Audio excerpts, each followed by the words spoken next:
seekordselt projektikohtumiselt võtan kaasa mõttetera, et hästi oluline koostöö alguseks on vajalik tegelikult ikkagi inimestega reaalis kokku saada. Ehk siis üksteise mõtetes tekib selline mõnus sünergia, millest siis hakkavad kasvama sellised erinevad ideed. Ja võib-olla siis käesoleval projektil oli eile näiteks mõttelaat ja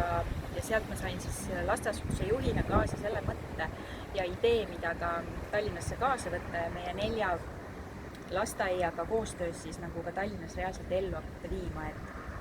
et me küll oleme hästi palju tehnoloogiasse ja IT-sse ja nii-öelda nutivahenditesse lasteaias,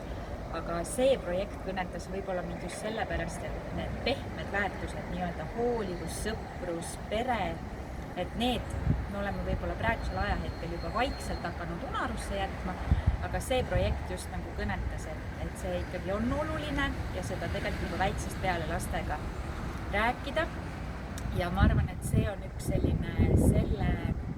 2-päevase siin Portugalis veedetud projektikohtumise üks kõige sellisem õpetlikum ja kaasavõtvam idee, et emotsioonid, pere, koostöö ja reaalselt inimestega suhtlemine.